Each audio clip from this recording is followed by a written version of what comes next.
Welcome to the Panic Room, where we talk about all things panic-inducing. I am the Queen of Panic. Warning, some episodes may contain content that may be disturbing to others. Viewer discretion is advised. Now let the games begin. I'm a caretaker for the elderly at a retirement home in upstate New York. The elderly that stay here are usually here just like any retirement home. The only difference is that this was a large facility for the rich or those who had children that just didn't want to or couldn't care for them. So, as you can imagine, we have more self-entitled elderly people than other facilities do. That's not to say all of them were like this. In fact, it really was more like 40-60 split. Maybe I'm slightly being judgy, but after what I saw, I think I have a lot to think about. It started like any Friday here at Light Point. It was busy with new patients coming in, and others sent to funeral homes by their loved ones. We cremated the ones that had no one that ever came to visit them. They were put in urns in a large room in the basement. Sometimes their ashes were scattered by some of the other nurses and myself because of wanting them to feel free. I know it sounds like superstitious nonsense, but stuff like that keeps our minds focused on helping our patients who needed us. Any nurse will tell you that there are good and bad days with the job, but for me and the others here, we loved caring for them. And Andrew Flowers was no different. At least, not at first. Andrew seemed very kind, with a very nice smile for a man in his 80s. He was able to walk on his own, but needed a wheelchair from time to time. Most of his hair was gone, so he had it shaved completely off before arriving here. I felt guilty for Andrew, though. Despite looking in great shape for an 85-year-old man, and still seeming to be full of life, we all noticed that there were times where he looked heartbroken, like he was still getting over losing someone that meant everything to him. We all made our guesses that perhaps it was his late wife that died, or that somehow he outlived a close friend of his. The price of getting older. The odd thing was that Andrew didn't wear a wedding ring, and nowhere in his file did it mention much of a family life. So, imagine our surprise when a very beautiful, young woman arrived to visit him. She had long red hair, a female bodybuilder figure, and blue eyes. Hi, I'm here to see Andrew Flowers, she said with a warm smile. I began to worry that this was a gold digger that was wanting Andrew for his money, considering that both Andrew and the red-headed woman didn't look related at all. I know that I was just his caretaker and his nurse, but we all cared for him like a grandfatherly figure. Name, please. One of the other nurses chimed in. Delilah Gates. Okay, we will quickly see if Mr. Flowers is able to see you, and then call you to follow us. The mysterious woman smiled, nodded, and took her seat in the waiting area. When Bethany visited Mr. Flowers for the first time, Andrew had been with us for 6 months. As much as we spoke with him, he never once mentioned a daughter, an adopted child, or girlfriend at all. Granted that it was none of our business, but still. It was just one of those things that he would have brought up once, or placed on his visitor's approval list, but he didn't. Instead, he would stay to himself in his room. Sometimes it would seem like he was waiting for someone. I just didn't think it would be a woman that looked to be in her late 20s, maybe a little younger. She wore a biker jacket and tight leather jeans. One of the other nurses called out to her and told her that Andrew was excited to see her, stating that it had been too long since they had last seen each other. That's when I couldn't help but pipe up and ask, "Are you related to Mr. Flowers?" I'm not sure why I said it in such a defensive tone, but at the moment, you could cut the tension with a knife. We just have history together, and I promised him I would visit when I could. I kept my mouth shut as I felt embarrassed by my own sudden outburst. I was quickly reminded that anything between patients and their visitors, no matter how unusual, was between them and the doctor. I truly tried to let my feelings on the mysterious red-headed stranger go, but something about her didn't sit right with me. Eventually, she left, and I asked to have a quick check-in with Mr. Flowers. Of course, I was picked on, reminded that I was just his nurse on duty, not his mother. I ignored it and went to speak with Andrew. When I got to his room, I knocked on the door before entering. "Mr. Flowers, it's just me. May I come in to check on you?" I was expecting something horrible to have happened to him, but I wasn't exactly sure what. However, as lackluster as it was, I sighed with relief when I saw that he was just sitting in his wheelchair and staring out the window as he used to. I checked his heart rate, his vitals, and everything else. He was fine, but I couldn't get over that smile of his. I wanted to be happy for Mr. Flowers to have had a visitor, as not many of the other patients had anyone to come visit. But that woman with red hair still rubbed me the wrong way. "Mr. Flowers?" I said, a little unsure if I was about to cross the line or not. "Who was the woman that came to visit you today? Do you know her?" A tear welled up in his eye for a moment before he spoke. "I wish I could tell you, but if I did, you wouldn't believe me." He barely looked away from the window as he spoke. I felt a sense of remorse for Andrew, and was about to just drop it, when suddenly he startled me by pounding on his window and crying. "I want to be with her so much, and yet I'm still trapped in this damn room." He shouted angrily as he knocked over some dishes from his lunch from earlier. "Mr. Flowers, But before I could issue an apology, one of the other nurses popped their head in to see if everything was okay. Sadly, Mr. Flowers had to be sedated shortly after. He kept screaming over and over of being tired of being away from her. I assumed the red-haired woman from a few days ago, but I wasn't sure. We tried getting a hold of Mrs. Gates, but as you could guess, we couldn't find anything on Delilah Gates. It was if she either fooled us all with her fake ID, or she really never existed. Sadly, due to the amount of patients we had to drop the idea of finding her.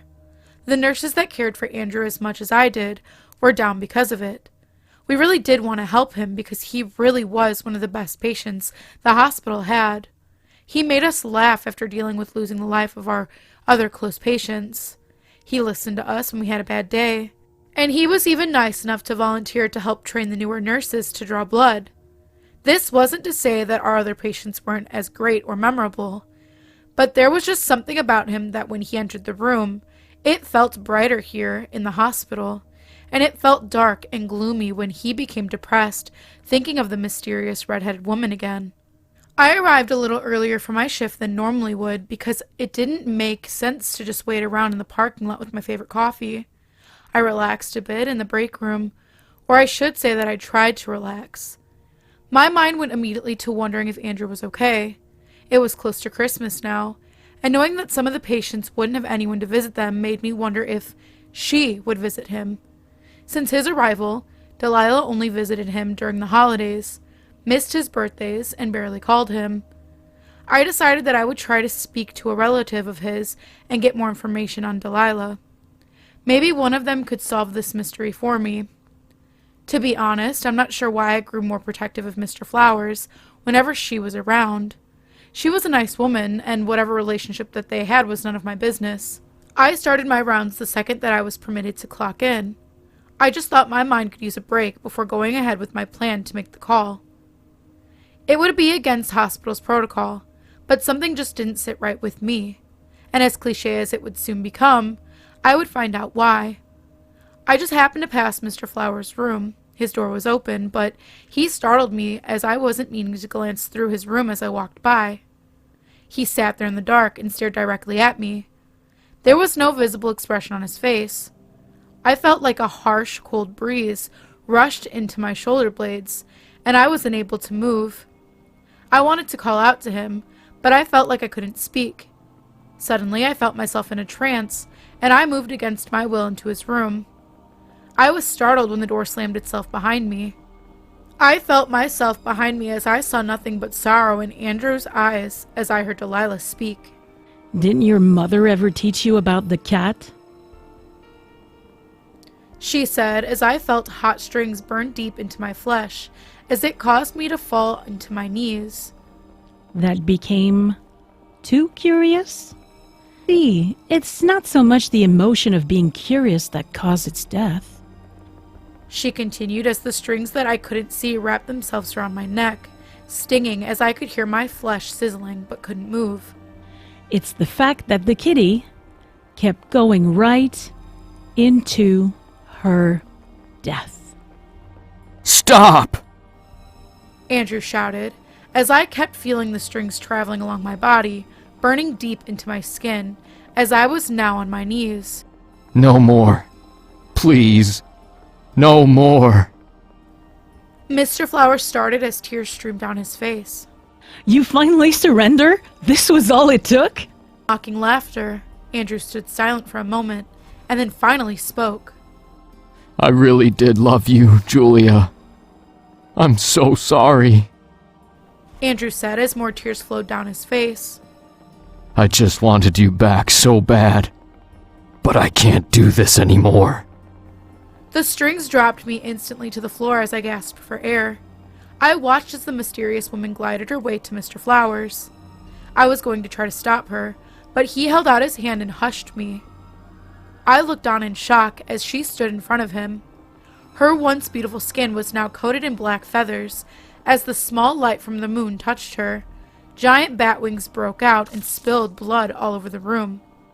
"That's not me!" Escaped my lips quicker than I could process why I shouted it. I couldn't stop myself. It's as if someone else took over me and I ran right at the creature. "I will not let you harm him, demon!" The words left me. I was confused by my own actions. My hands grabbed her wrists in a lightning flash of movement. The demonic creature screamed as I felt fury replace my fear. It struggled in my grip, but even if I wanted to, I couldn't stop whatever was going on. I could hear her bones breaking as she was visibly in a lot of pain. "Andrew, now!" I shouted. I can't. If I do, you'll... "I know, my love, but as I told you all those centuries ago, death is not the end." Tears fell down my cheeks, but these weren't my tears. It was her tears. Julia's tears. Andrew got up quickly and began to chant something that I couldn't understand, and I was forced to watch as thousands of what I guessed to be human souls poured directly into this creature and killed it, as I heard one more nightmarish scream come from the creature. I passed out as my body crashed to the ground. When I woke up, I was in a meadow, and the light of the sun was nearly blinding. A woman with long dark hair, hazel eyes, and a slim figure was dressed in white robes, as her long and beautiful wings protruded from her back. She knelt down and helped me to my feet. I wasn't sure what to think. I was too busy standing in awe as she stood there in front of me. "You have freed me, vessel, and I thank you for this. Now I may join my lover in a new age among men." I was confused, and I think she sensed it too. It's nothing personal. You see, when God cast me out of heaven, his infinite wisdom did not take into account one thing. Unlike him, I am a very patient being. My blood felt as if it were freezing in my veins like nitrogen to liquid. Her face revealed the burning hatred in her eyes. I was banished for the crime of falling in love with a human. Two of his creations could have done so much more together than alone, and yet my wings were slowly ripped off. As my punishment was being implemented, I was forced to watch the one you call Andrew die slowly and painfully, so that all the world would learn that no angel or human could ever be together. I cried and screamed for him until she came. In an instant, my heart broke for her, but I stood silent as the fear of what she would do to me next crept its way into me. Lilith and her children came and rescued my beloved Yemen, It happened so fast that I didn't even realize what happened until I heard the sound of 5 bodies fall, all at once. Still, it mattered not, and I ran to Yemen. Lilith tried to stop me, but I did not listen, and I died before him as the souls of my fallen brothers and sisters took one last jab at me in my broken, fallen angel form. He went insane, and Lilith granted him the ability to swallow all the souls. My last words to him were... She was interrupted as Andrew, or should I say, Yemen, walked behind her and took her by the hand. Death is not the end, for we will be together again. Yemen looked youthful. Instead of looking like an elderly man, he looked like a young man in his early 20s, as he smiled a warm smile towards her. I'm confused. What does that have to do with me or the woman with the red hair? I finally spoke. Suddenly, I froze in place as I felt myself holding a sharp breath. My beloved Yemen lived because of Lilith, but it came at a price. He became the Wanderer of Dis, a legend that died out so very long ago. I then began to hear screams of pain and torture. It felt like it was beginning to be too much for me. The man who carried 3,000 souls. He chose to die to look for you, my reincarnation. For with the 3 of us, we would become one and forever be with our beloved, Yemen. I slowly turned my head and saw Delilah. She had dug her newly formed talons deep into my left shoulder.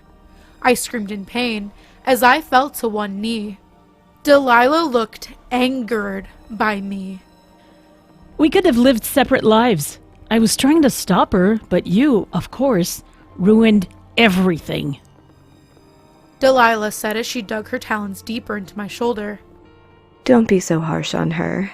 After all, it was all a part of the one true mother's plan. I shouted for Julia to get away from me, but she ignored me and continued to walk towards me.